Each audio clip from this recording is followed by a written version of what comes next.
Открытие третьего тысячелетия. Эхо твоего города вместе с радио «Эхо Москвы». Послесловие с Азаматом Саитовым. Добрый день! В прямом эфире уфимской радиостанции «Эхо Москвы», авторская программа «Послесловие», студия Азамат Саитов, за звукорежиссерским пультом Никита Полянин. Напоминаю для наших подписчиков в социальных сетях, что радиоэфир также транслируется в прямом доступе в Фейсбуке, Ютубе. Итак, мы начинаем. Центральным событием минувшей недели, конечно же, стало послание президента России Федеральному собранию. В своем ежегодном обращении к парламенту лидер государства сделал основной акцент на проблематике внутреннего социального и экономического развития страны. В числе прочих приоритетов Владимир Путин заявил о необходимости модернизации системы здравоохранения. Меня, между тем, давно интересовал простой до обидности вопрос: а чем болеет наша башкирская медицина? Но не было доселе достойного, как мы говорим, журналиста, инфоповода и откровенного эксперта. Поэтому именно сегодня у меня в гостях человек, достаточно известный и авторитетный в профессиональных медицинских кругах Башкортостана, и вместе с тем не очень-то обласканный вниманием региональных СМИ, по крайней мере, до недавнего времени, или, как теперь принято говорить, хамитовские времена. Представляю, в уфимской студии «Эхо Москвы» Дамира Сабирзянова, председатель Союза медицинского сообщества «Медицинская палата Республики Башкортостан». Добрый вечер и вам, Дамира Шерифьяновна. Добрый вечер, радиослушатели, добрый вечер. Первым делом, Дамира Шерифьяновна, давайте поясним нашим радиослушателям о вашем сообществе «Медицинская палата Республики Башкортостан». Появился она как региональный филиал Федеральной национальной медицинской палаты в 2010 году для объединения профессиональных сообществ медиков страны. Призвана защищать не только, кстати, пациентов от некачественного лечения врачебных ошибок, но и самих людей в белых халатах от несправедливых упреков необоснованного уголовного преследования. И естественно, в связи с этим у меня такой к вам вопрос первый. А что из этих двух сверхзадач в данном случае приоритетно для сообщества? Знаете, Национальная медицинская палата Российской Федерации, в том числе региональная палата, она формирована примерно как немецкая врачебная палата. Но в врачебной палате Германии более 100 лет. И за основу формирования взята именно идеология врачебной палаты Германии. Значит, мы чем отличаемся от других региональных палат? Подождите, а в Германии там какая система принята, мы что же не знаем? Самое главное – это защита и врачей, и пациентов. Они на одном уровне. На одном уровне, да? Конечно. Я поэтому и спросил, говорю, а что мы, главное, защищаем добросовестных врачей, компетентных врачей, самая главная компетентность, и пациентов. Наша задача, чтобы они никогда не ссорились. Они были на сегодняшний день, как в советском здравоохранении, они были взаимопонимали друг друга, уважали друг друга, и было доверие пациента к врачу. Ведь врач – это особая профессия. И поэтому то, что произошло последние, я бы сказала, 10 лет, это когда приняли, во-первых, закон здравоохранения 323, там пытались, вообще, знаете, палата только формировалась, это 10-11 год, и эксперты Национальной медицинской палаты участвовали. Вы сейчас говорите о ситуации в целом по России. Знаете, я бы никогда не разделила Башкортостан от России. Система здравоохранения больна, она одинаковая и в Калининграде, и в Республике Башкортостан, и в Татарстане, но какими-то, может быть, региональными особенностями. Я бы, наоборот, сказала, в сторону ухудшения. То есть, если... Кстати, о региональных болячках мы с вами хотели бы сегодня попытать вас именно ответ на вопрос, чем больна башкирская медицина. Я хотел бы получить ответ именно от вас. Хорошо. Насколько мне сейчас известно, медицинская палата Башкортостана объединяет около 20 профессиональных общественных организаций медиков республики. А в самом совете палаты сплошь и рядом, вот я листал, смотрел, персональный состав рядом, сплошь и рядом авторитета башкирского здравоохранения. Вот каким был для регионального сообщества республики вот этот почти что десятилетний путь медицинской палаты Башкортостана?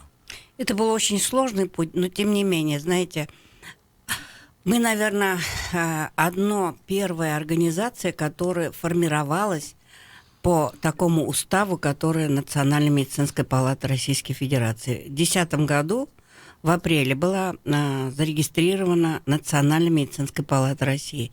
Учредителями этой Национальной медицинской палаты России выступили профессиональные сообщества, такие важные, как терапевты, Ассоциация терапевтов России, урологов и так далее, и региональные, например, Смоленская врачебная палата, Южный федеральный округ палата, Татарстана. А у нас в республике тогда еще не было. И первым именно такую национальную, со словом Национальная медицинская палата Республики Башкортостан организовали мы. Это был очень сложный путь. Я прошла по всем руководителям медицинских организаций профессиональных, чтобы они вошли учредителями. Там нужно было, чтобы вошли учредители. И кроме ассоциации стоматологов, которую возглавлял профессор Хасанов Радмир Анварович, и пришлось 2-3 человек, физическим лицам, взять на себя ответственность и стать учредителями вот такого некоммерческого партнерства. Это Ренат Шаймулович Хасанов, профессор, это главный врач бывшей республиканской детской больницы, тот же Хасанов Радмир Анварович и Сабирзянова. Потому что эти учредители, кроме как своих денег отдали, у них никаких нету там привилегий и так далее. Это все организационные, скажем, проблемы. Но, тем не менее, вот палата состоялась с 2010 года. И вот по нынешний день. Вот все ли у вас шло ровно, гладко? Нет, совершенно не ровно. Значит, когда мы создали, а здесь нужно было уже объединить. Были регионы, там ровно, все нормально, быстро. Я за эти годы, там за 5 лет, меня избрали в 2012 году председателем Координационного совета Приволжского федерального округа, то есть помогать Приволжскому федеральному округе формировать.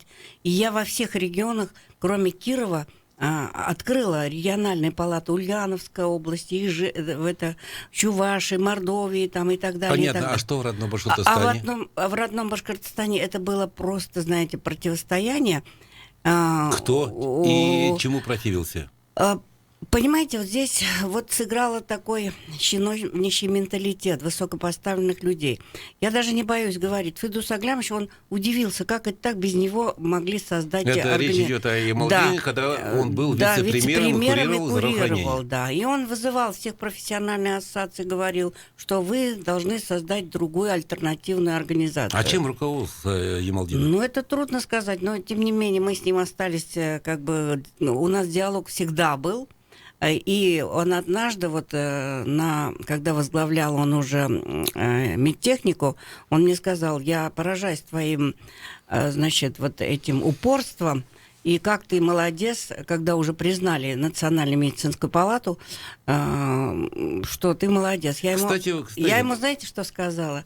Знаете, у нас разные подходы. Я все это делала ради идеи, не ради денег. Поэтому я и как бы получилось, как бы за мной пошли люди. И получилось, несмотря на то, что был административный нажим, профессиональные сообщества, они все объединились. Административный нажим только шел со стороны Ямалдинова или были еще и другие? Ну нет, почему-то, знаете, как-то получилось так. У меня с главой республики, я ему написала 13 или 17 писем, он меня ни разу не принял. И принял один раз всего, когда мы проводили Координационный совет Приволжского федерального округа, и с таким трудом он принял Леонида Михайловича и меня, и он не давал помещения. Леонид Михайлович, это Рошаль, ваш федеральный шеф. Да, и я так благодарна, знаете, Федеральному институту, ректору Павлову и коллективу. Они в последний момент, представляете, весь Приволжский федеральный округ собирается, и у нас не назначено место. Это приезжают все министры, все руководители профессиональных ассоциаций региональных, и эксперты приезжают. И такое важное мероприятие проводится, и нам помещений не дают. Кстати, вот знаете, я вспоминаю вот из собственной... Знаете, я его не обвиняю, можно я Подождите, закончу? вот я из собственной практики это вспоминаю, я просто хотел бы тоже вот ставить лык и строку, как говорят. Вот лет 5 назад, помните, я, когда работал на БСТ, я попытался пригласить в эфир и вас на одну из своих передач, но вот начальники и коллеги тогда не рекомендовали мне этого делать, я вот сейчас вам признаюсь, пояснив, что вы в каком-то неком черном списке у хамитовских идеологов. Вот чем была вызвана такая нелюбовь? Это по отношению к вам или по отношению вообще к медицинской палате? Я думаю, знаете, отчасти ко мне. Почему? Потому что ведь человек, руководящий нашу республику, он не мог сам все. Вокруг него создают этот образ. И вот когда Леонид Михайлович... у нас умеет, да, когда Леонид Михайлович приехал, как бы вот я увидела, у него на столе лежала как бы папка, которая говорящий, что вот я даю интервью там где-то, критикую власть. Ведь дело в том, что я не власть критиковала, я говорила, чтобы совершенно не оставалось пустым, когда, например, про Уфу поднимают такие вопросы, что какие-то реорганизации, реформы здравоохранения, которые мы не согласны этой реформой. Например, мы до сих пор не согласны, когда сделали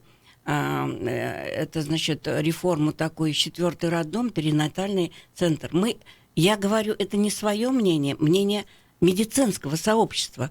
Мы не против реформы, но как его сделали? Получилось 2 огромных роддома сейчас присоединили друг к другу. Он сейчас без центра ЭКО, он без, лаборатории отдельно его выделили. И получается, вот если мы называем слон слоном, у слона есть хобот, там, извините, уши. Дамира Шаифьяновна, вы ведь женщина мудреная, опытная, много повидавшая на своей жизни наверняка. Неужели вы не догадывались, что вот это слияние роддома и перинатального центра было кому-то выгодно? Я не знаю, кому выгодно. Понимаете, но ведь не секрет, что в те годы говорили, что первая леди республики плотно села на здравоохранение. Тусовала главврачей, вмешивалась в работу здравоохранения. Ну, знаете, она медицинский работник, она могла это делать, но это должно было всегда идти для пользы населения республики и на пользу медицинских как она могла работников. делать? Она же ведь не занимала должность в структуре Минздрава. Человек... Кроме того, что она просто являлась супругой главы республики. Но человек может не занимать структуру, может заниматься общественной деятельностью, он может заниматься благотворительной деятельностью. Но знаете, я что хочу сказать? Люди высокого ранга, которые берут на себя ответственность за регион, за республику, за министерство, это должны быть очень взвешенные люди, которые должны любить свою родину, свою республику, свой народ и делать все открыто, прозрачно. Я напоминаю нашим радиослушателям, что в эфире авторская программа «Послесловие». Я Азамат Саитов. У меня в гостях Дамира Сабирзянова, председатель сообщества «Медицинская палата Республики Башкортостан». Вот, Дамира Шаифьяновна, вот вы упомянули один персонаж из прошлого времени, Ямалдинова, Федуса Аглямовича, который был вице-премьером. Вот вы мне поясните неразумному, случайно это или не случайно. После того, как Ямалдинов сдал свой пост там, наверху, куратора здравоохранения, он почему-то оказался в башфармации. Нет, он не медтехник. Медтехники, да, извините, да, медтехники. И после этого мы сегодня, ведь медтехнику уже потеряли из государственного реестра, так? Ну, я думаю, это не его же решение. Это решение было на уровне, я думаю, регионального высокопоставленного государства, первого лица или Минимущества, я не знаю. Но это все делалось в Башкортостане. Да, но не в Москве. Это не его, думаю, решение. Он возглавил... Знаете, вот если говорить о Федусе Аглямовиче, я считаю, что он, когда был вице-премьером, очень грамотный он человек. Он хорошо организовал социальное направление в Республике Башкортостан для тех времен. Тогда почему он вас не любил? Ну, знаете, не столько не любил, наверное, это слово не подходит. Меня любить должен моя семья, мой муж, и даже солнце ведь не светит всем одинаково. Да. У нас, наверное, не совсем правильные подходы были к... Я к нему, наверное, не приходила какими-то своими меркантильными предложениями, может быть, поэтому. И тогда, пока еще некоммерческие организации, они не имели такие полномочия, как сейчас имеют. И, знаете, это нужно было все-таки... Чиновники тогда привыкли, что все, что создается вокруг, например, социальной сферы, все это должно быть заведомо его. А это получилось, как бы вот он даже не знал, как бы не дал добро меня назначить. Хорошо, вот тогда поясните вот еще такое. Вот вы упомянули медтехникум. У нас было государственное предприятие Башфармация, или, как вы, медики, любите говорить, Башфармация. Да. Ну, он есть. Есть он. Но они ведь теперь уступили позиции коммерческим структурам. Вот что потеряла республика, вот, например, с той же Башфармацией, сеть аптек в отдаленных деревнях. Сегодня этого практически нету. Эта сеть уже... так скажем, нет, я, знаете, насчет Башфармации я хочу сказать, у нас в республике, я думаю, не во всех многих регионах, Башфармация сохранена. Но сохранена, но не в той структуре, которая была прежние годы. Но, знаете, идет реорганизация, реформа здравоохранения. Может быть, сейчас уже в каждой деревне такая аптека не нужна, а нужны, чтобы фельдшерские пункты имели возможность отпустить лекарства. Такая программа уже есть в республике, то есть, чтобы доступно было за это лекарственное обеспечение. Я думаю, что даже маленькая аптека в небольшой деревушке, она не помешала бы. Нет, но в каждой деревне это, во-первых, не очень рентабельно, во-вторых, эта программа в республике у нас работает. Небольшие фельдшерские пункты, фельдшера должны, по крайней мере, иметь дополнительное образование, и они должны отпускать лекарства. Хорошо. Вот мы начали с того... А насчет медтехники хочу сказать. Вот есть государственная безопасность, да? В одно из направлений как бы государственной безопасности относится это лекарственное обеспечение, поэтому нужно все равно должно быть государственная структура, как Башфармация у нас, медтехника. Вокруг него могут развиваться и частные структуры, другие структуры. Ну, как дополнительная сфера. Конечно. Но не как основная, ведущая. Конечно. Вот о чем разговор. Потому что... Ну, давайте вспомним Уфавита, который Уфимский витаминный завод. Сегодня вообще это не наше, не башкирское предприятие. Ну, знаете, если они платят налоги Башкортостану, это нормально. Ну, извините, одними налогами, знаете, ситуация... Ну, рабочие места... Я просто вспоминаю прежние годы, когда у нас был Уфимский витаминный завод, когда был институт Мечникова. Ну, к сожалению, о потерянном уже нет смысла говорить. Надо хотя бы проанализировать, почему это произошло, но я думаю, не будет лишним.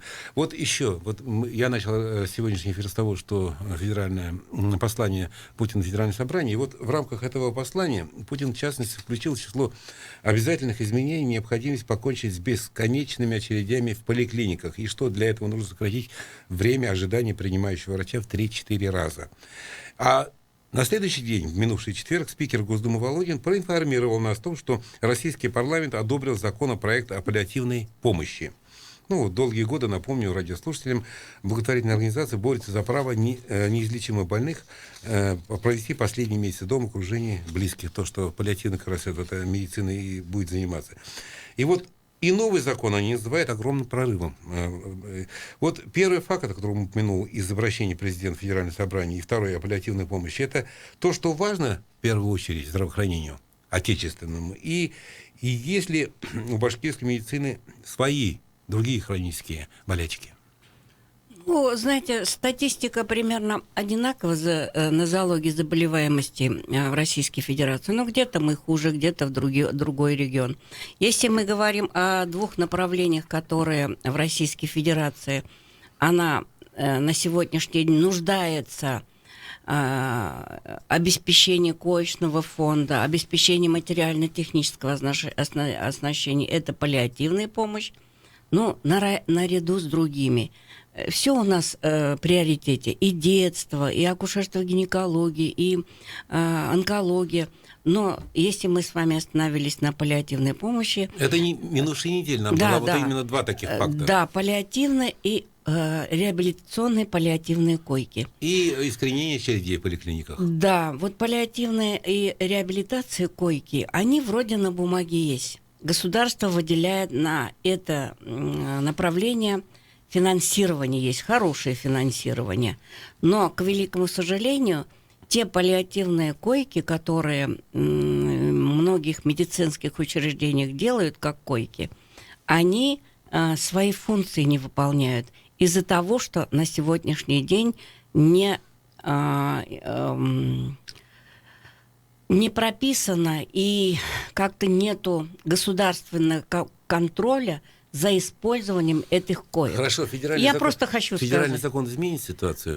Я думаю, да, изменит, потому что четко пропишет. Дамира Софьяновна, просто до ухода на рекламу у нас немножко времени осталось. Насколько это действительно необходимый шаг был, прорывной шаг? Одно из прорывных шагов, потому что мы людям должны дать шанс достойно последние дни жить, паллиативная помощь. Гуманно, да. Это, знаете, то, что происходит сейчас с этими больными, просто ужасно. Понятно, спасибо, Дамира Софьяновна. Давайте мы сделаем небольшой перерыв на федеральные новости. Я напоминаю радиослушателям, что это программа «Послесловие». У меня в гостях Дамира Сабирзянова, председатель Медицинской палаты Республики Башкортостан. Не уходите далеко от своих радиоприемников. Мы скоро продолжим наш разговор.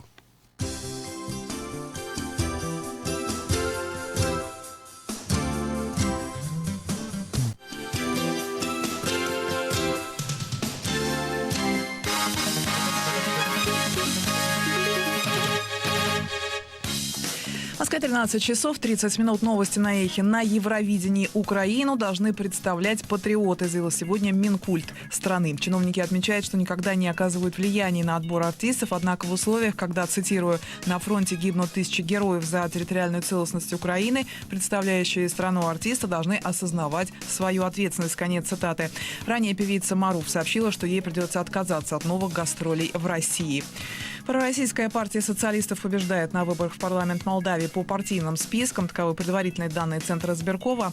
По одномандатному округу в парламент прошел лидер демократической партии бизнесмен Владимир Плохотнюк.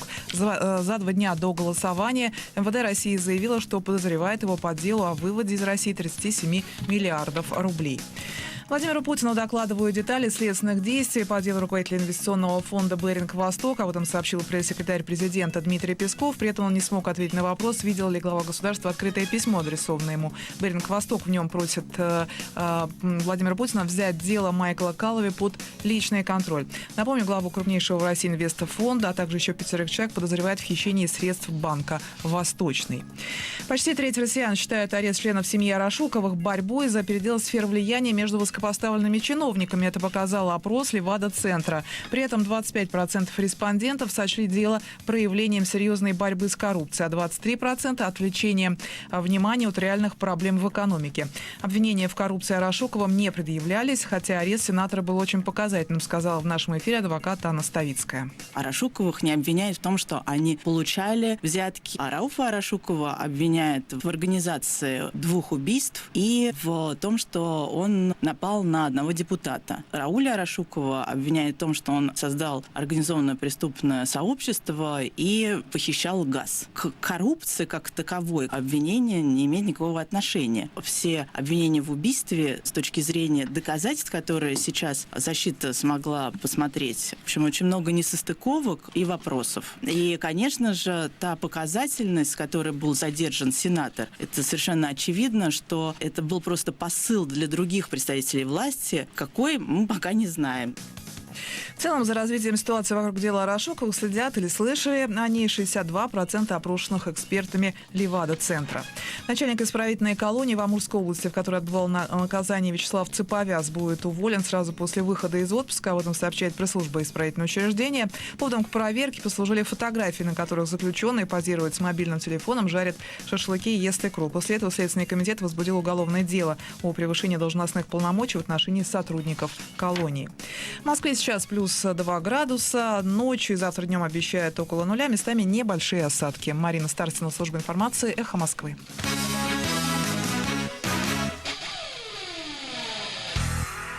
Благотворительный фонд «Изгелек» обращается к неравнодушным слушателям «Эхо Москвы» в Уфе. Десятилетний Артем Гибет из Уфы борется с опухолью головного мозга. Каждые 3 месяца мальчика ждут на лечение в московской больнице. На перелет, обследование и лекарственные препараты необходимо 100 тысяч рублей. Помочь просто. Пришлите СМС с текстом «Изгелек» пробел сумма пожертвования на номер 3443. Спасибо за помощь. Более подробную информацию вы можете найти на сайте благотворительного фонда «Изгелек».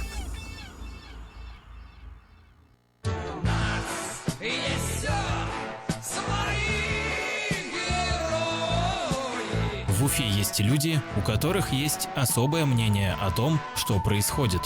Более того, в Уфе есть люди, что не боятся высказать его вслух. По будням эти люди приходят на «Эхо Москвы» в Уфе и отвечают на ваши вопросы. Слушайте программу «Персонально ваш» со вторника по четверг после 15 часов.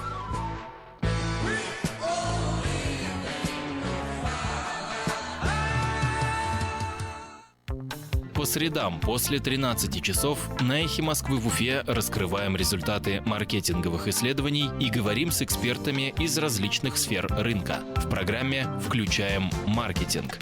Ведет программу Виталий Пилипчук. Телефон рекламной службы «Эхо Москвы» в Уфе. 216 35 99. Будет реклама, будет и эхо. На то мы и партнеры. «Эхо Москвы» в Уфе и мусульманская религиозная организация «Ихлас» Кировского района Уфы представляют рубрику «Говорим по-татарски». Школьница. Мектеп укучысы. Пьяная школьница. Сәрхуш мектеп укучысы. Пьяная школьница. Сәрхуш мектеп укучысы. В Уфе пьяная школьница устроила драку в Макдональдсе. Уфада мектеп укучысы сәрхуш хәлдә Макдональдста сугыш булдырган. В Уфе пьяная школьница устроила драку в Макдональдсе. Уфада мектеп укучысы сәрхуш хәлдә Макдональдста сугыш булдырган. «Эхо Москвы» в Уфе и мусульманская религиозная организация «Ихлас» Кировского района Уфы представляют рубрику «Говорим по-татарски». Послесловие с Азаматом Саитовым.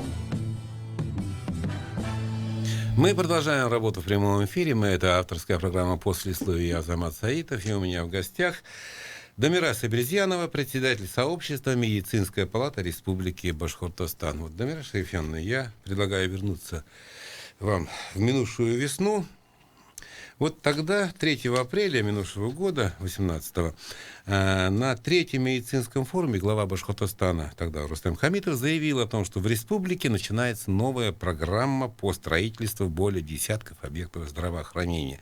Среди них самый крупный палатный корпус республиканского онкологического диспансера, новый корпус республиканского кардиоцентра с самым современным оборудованием, 2 детские поликлиники в Дюртюлях и Туймазах, хирургические корпуса в Октябрьском, Учелах, новая поликлиника в РКБ Куватово, новая поликлиника в Бирске, новый корпус Уфимской инфекционной клинической больницы номер 4, новый корпус роддома номер 3 в Уфе. И вот суммарно, сказал Рустем Хамитов, они потребуют порядка 13-14 миллиардов рублей в ближайшие 2,5 года. И пояснил он далее, что такие средства у правительства и есть. Именно тогда Башнефть перечислила республике, я напоминаю радиослушателям, налог на прибыль в размере 16,5 миллиардов рублей за март. Прибыль образовалась от поступления на счет Башнефти 100 миллиардов рублей от АФК-системы на основании судебных решений. Эти деньги в полном объеме будут направлены на объекты здравоохранения и образования. Этих ресурсов хватит на ближайшие 2-2,5 года, чтобы сделать огромный, новый, качественный скачок в системе здравоохранения и образования, сказал Рустем Закевич. Вот вопрос к вам. Он произошел, этот скачок? И вообще, как у нас в Башкортостане расходуются бюджетные деньги, запланированные на здравоохранение? Вам что-то известно об этом? Ну, дело в том, что Рустам Закевич, это, если 3 апреля, я помню, было это форум, об этом озвучил, но, к сожалению, или как там называется, получилась преемственность власти. С 11 октября у нас исполняющая, новый исполняющий. но те объекты, которые вы перечислили, они сейчас входят в различные программы для того, чтобы их как бы довести до финального конца. Меня, знаете, другое... А деньги, которые 2,5 миллиарда рублей, которые они были запланированы? Ну, видимо, они были запланированы, сейчас же... Но они лежат в кубышке? Но это я не знаю, это, наверное, надо у финансистов спросить. Я другое хочу сказать. Знаете, после того, как вот новый глава начал объезжать социальные объекты, особенно здравоохранение, я, конечно, с дрожью на все это смотрю. Знаете, иногда, когда он приезжает, некоторые объекты здравоохранения, как будто после Великой Отечественной войны. И, это после его приезда, что ли? Ну нет, зачем? Вот он приезжает и видит в таком разваленном состоянии материально-техническая база здравоохранения. И что, у нас раньше, в течение 80 лет, это все не видели, что ли? Что не был министр, были вице-премьеры, которые курировали здравоохранение, тот же глава. Почему это вот мы 10 лет это все не видели? Вот это меня удивляет. Знаете, как говорят, вот хороший хозяин, вот можно отдать 100 тысяч, да, хороший хозяин сделает такой ремонт у себя, да, глаз хорошо смотреться будет, а другому дай ты и миллион, он сделает так, что там просто будет ужас. То есть это вот люди, которые управленческое решение принимают, наверное, должны были определить первоочередной задачей, которые необходимо не доводить сельское здравоохранение до такого состояния. Например, мы покупаем высокое технологичное оборудование, да, магнитный резонанс, компьютерный. Мы помним историю про томографы, что они по завышенной расценке покупались. Не это, а в районах для того, чтобы полноценно диспансеризацию проводить, нет рентген-оборудования, нет маммографов. То есть планирование, управленческое решение, это зависит от отраслевого министерства. Вот знаете, я очень хорошо знаю министров с начала 90-х. С некоторыми был даже дружен. Вот того же Альфреда Хабибовича вспомним, Турьянова, других. Я с уважением относился к Кивсюку, когда он был министром. То есть это профессионалы. Это люди, которые пришли в это высокое кресло с больниц. Но ведь они наверняка пытались, наверное, что-то сделать, но где у они нас... в свое время что-то где сделали. У нас заложена мина, как любят говорить некоторые журналисты? В чем эта мина имеете в виду? Почему деньги, которые вроде бы в миллиардах отпускаются на здравоохранение, не доходят ни до ремонта больниц, поликлиник, ни до их модернизации? Почему это происходило в последние годы? Не зря же. Воровали? Не зря же, поэтому создаются различные структуры, борьба с коррупцией, Народный фронт. Но меня, знаете, немножко удивляет, что, мне кажется, надо просто повысить ответственность людей, которые за эти деньги отвечают. Они отвечают и несут ответственность за государственные деньги, за деньги народа. Это не свои деньги, поэтому должны быть подотчетные. Тогда, мне кажется, все будет нормально. Давайте вспомним свежий пример. Вот до сих пор заместитель министра ходит... фамилию забыл такой, который похвалил-то погоду Сибая, вернее, воздух Сибая этот... Нет, он не похвалил погоду. Он сказал, что это... Хорошо, дело не в этом, но ведь до этого мы уже знали, что у него не все чисто в закупе медикаментов, лекарств. Знаете, он был там замешан в этих криминальных схемах. Если криминальные... Вот это точно так же получается, как мы пишем какие-то ужасники про врачей. Здесь точно так же. Если он замешан в каких-то криминальных вмешательствах, да, на него должны заводить уголовное дело. А после того, как уголовное дело или правоохранительные органы докажут о том, что он виноват, он должен нести ответственность. А так, знаете, вот у нас средства массовой информации, извините, любят все рассказывать до того, как что случилось. Поэтому, если доказана его вина, что он замешан в каких-то серых схемах, это другое. Подождите, вот вы бросили упрек в сторону СМИ. Да. Но, например, о томографах в бытность министром Шибаевым писали, когда он еще был министром. Потом потихонечку его вывели Кого ГРЭ. вывели? Шибаева, министра. Ну нет, он написал заявление, уехал. Ну правильно, но ведь тогда уже гремела история о приобретении томографов по завышенной цене. Хорошо, но вот сегодня тоже мы говорим о том, что есть серые схемы приобретения республикой препаратов. Но товарищ, которого тоже упоминает участие в этих серых схемах, он до сих пор замминистра. Ну я же говорю, если это доказано судом, доказано правоохранительными органами, об этом надо говорить. Но если это не доказано, это просто догадки, средства массовой информации, я считаю, что это неправильно. Понятно. Все, журналисты, это все зло от них, я понял. Нет, я не то, что журналисты. Понимаете, журналисты должны только проверенные факты писать. О больных, которые как бы умерли из-за врачей. Хорошо, но вот вы же говорите, что вот в Рио главы сегодня приезжают в больницу, то они там как после войны. Это что, журналисты выдумывают, что ли? Это журналисты, это проверенные факты. А против этого я ничего... Но после этого, я думаю, здесь идут не только журналисты, а именно органы исполнительной власти делают выводы и проверяют эти факты, почему это так произошло. Я думаю, просто так же Ради Фаритович с целой командой свиты не ездит. Это делается, я думаю, анализ этих случаев и ситуаций. Не, ну хорошо. Но оставлять в таком виде, конечно, он не может. Поэтому он, естественно, дает задание, чтобы приводили соответствие, выделяются финансы. Но, я думаю, идет и параллельно проверка, были ли выделены деньги, не были ли. Вот весь фокус в том, что будет ли проверка. Вот то же самое Ямалдинов, о котором мы говорили, он так ведь и ушел. Тихо, мирно, а зато у него под Уфой, в районе Уптино, говорят, коттедж, даже не коттедж, а дворец целый. Версаль рядом не стоял.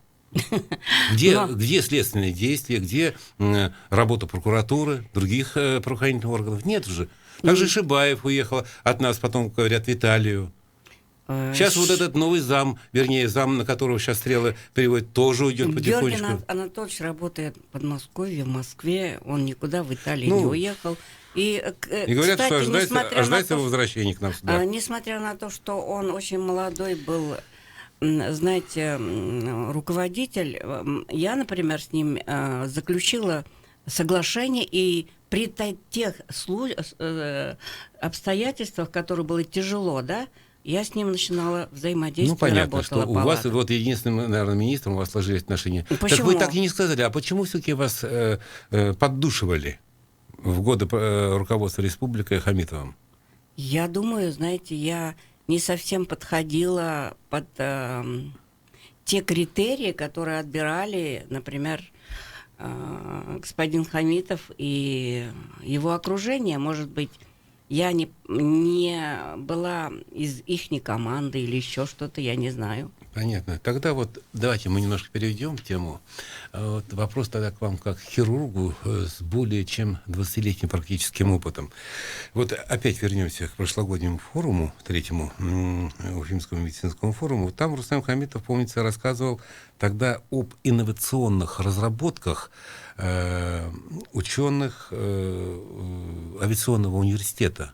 Я вот о нанотитане, который вот, может использоваться для медицинских имплантов и изделий в стоматологии, травматологии, ортопедии, хирургии. Вот тогда я вот зачитаю даже слова Хамитова, как он объяснил. Ну, пока наши специалисты из Уфимского авиационного университета не могут пробить стену равнодушия, черствости, безучастности, не могут внедрить эти материалы, посетовал он тогда. А объяснение того дня, вот я помню, многие инновации сказываются, так по мнению специалистов, оказываются нереализованными из-за отсутствия взаимодействия науки и бизнеса. Вот сейчас у нас в руля Минздрава новые люди, нет во власти и самого Рустема Хамитова. Вот прежняя проблематика, которая была на повестке башкирской медицины тогда, будет ли забыта со смены рулевых, или мы сможем надеяться на какую-то преемственность в этом вопросе? Знаете, вот вы очень серьезный вопрос подняли, да? Это внедрение инновационных технологий в производство. Я просто вам расскажу случай. В 2000 году я училась в Гамбурге. Вместе с Тимирбулатовым были мы, бывшим министром Турьяновым. И мы были в таком инновационном центре, когда внедряются в Германии, в Гамбурге, значит, эндохирургия, то есть лапароскопическая хирургия. Мы в этом центре учились. И я была поражена, когда хирург не на людях тренируется, а тренируется на свиньях. Второе. Через дорогу у них, значит, завод по производству шовного материала, мелкого оборудования, и хирургу непосредственно сразу, когда идет операция, приносят это новый материал, и хирург одабривает иглы, какой там углом он должен быть. Ну, грубо. То есть, знаете, во всем мире это поставлено так, что производство внедряется непосредственно сразу. У нас вот это из-за того, что много лет уже пытаемся вот это все сменить, то есть изменить ситуацию, производство должна внедряться сразу. Но из-за того, что сменится один министр другого, вот это то, что в Российской Федерации внедрение науки, производство, она как бы распределяется различными чиновничьими структурами, пока вот это не изменится, она так и будет страдать. Тот же, вот вы говорите, закуп и так далее, там это цены увеличились. Вот у нас 4 структуры. Минздрав у нас отвечает за то, что за закупы делают, а у нас куча структур, в том числе Минэкономики, которая отвечает за проведение тендеров. То есть у кого просить? Как у Райкина, у кого? А просят-то потом у министра. При этом выясняется, у нас единственный орган, который должен проверять здравоохранение, да, контролирующий орган, Росздравнадзор. А потом, когда начали разбираться, оказывается, он не имеет права проверять структуры, МУПы какие-то, созданные при Минэкономике, правительстве, проверять деятельность этих структур.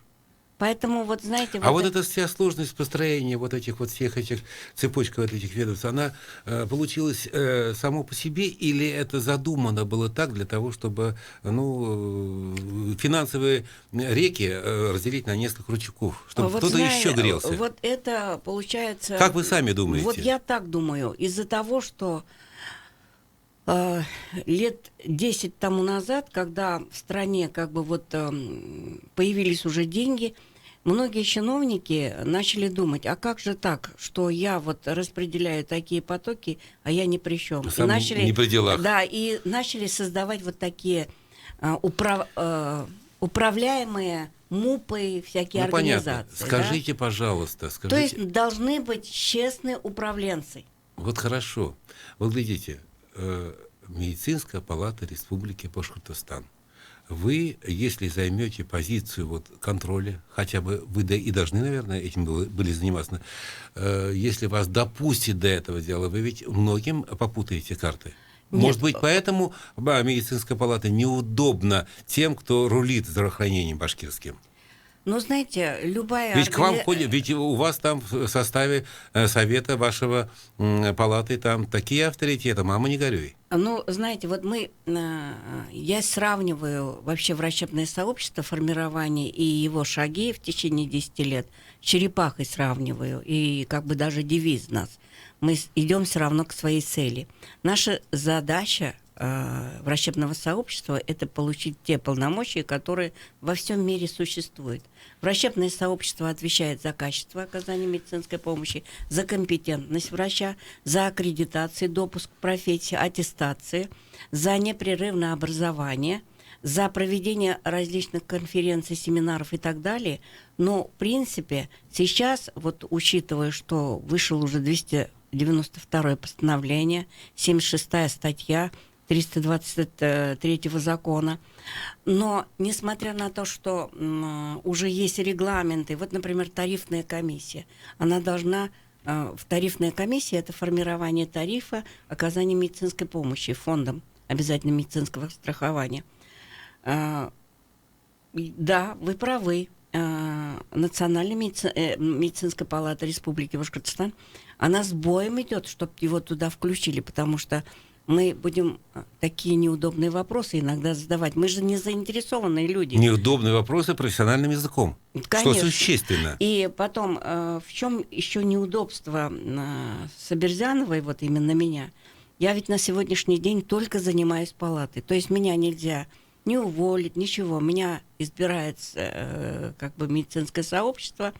И я, конечно, могу задать те вопросы, которые вот почему так формировался тариф, почему эта больница столько получает денег, а оказывает вот такую помощь. Поэтому, конечно, вот сейчас, согласно регламенту, тарифная комиссия региона формирует председатель правительства. Но так как у нас нету председателя правительства, значит, исполняющие обязанности главы республики будет формировать. Прежде чем я задам такой итоговый вопрос, я хотел вот еще уточнить. Вот я упоминал нанотитан. Вы не в курсе, он так и остался, разработка в недрах авиационного университета? Потому что, насколько я знаю, нанотитан сегодня японцы, по-моему, так сказать, идут по этому же пути. И мы. Но у нас осталось это, по-моему, как вузовская разработка, нет? Ну, знаете, вот такие разработки периодически в Республике Башкортостан появляются. Были разработки региональные бизнеса, которые лабораторную службу они могли оснащать. Но, к великому сожалению, вот когда идет до внедрения, до 44-го ФЗ, да, закона, тогда получается как бы здесь прописывать именно, что это производители, только российские производители не записывали, но если вы послание президента Владимира Владимировича вы слушали внимательно, там есть такой раздел, абзац, что отечественное производство надо, именно компетентное производство поднимать и как бы дать возможность развиваться, и лекарственное обеспечение, и производство лекарств и так далее. Конечно, в регионе, может быть, это Министерство промышленности должен заниматься, чтобы были меньше препятствий. Вот вы сказали, вот вы говорите о препаратах, и я вспомнил, вот мы сегодня поминали Уфимский витаминный завод и Институт Мечникова. Вот я после того, как Институт Мечникова стал федеральной структурой, в результате непонятных телодвижений, там, я слышал, конечно, не со всех чистых методах, вот сегодня есть такое лекарство для желудочного тракта, оно стоит в наших аптеках рублей по 500. Так вот, в середине 90-х, когда я вот был в командировке в Чечне, со мной делились офицеры, из кошелька доставали, вот, говорят, таблетки уникальные, если вдруг воду там грязную выпьешь, вот, пожалуйста, одну таблетку только не можем дать. Я взял с благодарностью. А потом посмотрел на эту таблеточку, там в уголке написано «Уфимский витаминный завод».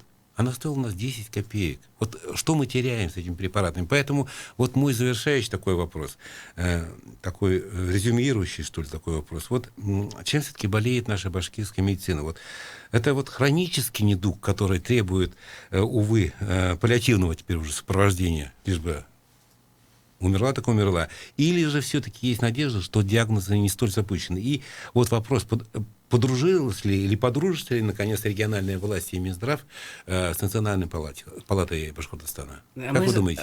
Я думаю, начну с последнего. У нас, я думаю, неплохое сейчас взаимоотношение с Министерством здравоохранения Республики Башкортостан. У нас совершенно независимый... Да, у нас независимый министр, который работал в федеральных органах, имеет огромные, как бы... Это, я думаю, даже хорошо, что он как бы не из местной, как называемой элиты, он имеет свое мнение. Я надеюсь, что у нас будет с ним очень хорошее взаимопонимание, тем более сейчас уже... Вы наших жуликов назвали элитой, ну да ладно, слушаем дальше. Как бы, да, и поэтому мы, знаете, мы ведь ради некорыстных целей работаем, поэтому, я думаю, мы перенесли все тяжелые испытания, которые... Национальная медицинская палата должна была переносить. У нас очень хорошее взаимопонимание, взаимоотношения с нашим университетом, ректором нашим и нашими профессорско-преподавательскими составами. А И власти, региональной власти, помимо Минздрава? Ну, региональная власть, если у нас свою деятельность Национальная медицинская палата начала с того, что очередной раз к нам приехал Леонид Михайлович Рошаль, встретился с главой республики. Я думаю... Есть надежды? Очень большие надежды. Хорошо. Спасибо вам большое, Дамира Шакьяновна. Мы тем более хотим еще один пилотный проект. Мы хотим центры аккредитации делать. Хорошо. Ну, я думаю, что это в следующих наших эфирах. Спасибо большое, что вы пришли и постарались, предельно откровенно ответить на мои, может быть, не совсем удобные вопросы. Это была программа «Послесловие». Я Азамат Саитов. У меня в гостях была Дамира Сабирзяновна, председатель сообщества Медицинская палата Республики Башкортостан. На этом мы с вами прощаемся. Всех вам благ. Никакого секрета. Мы говорим все, что знаешь. Радио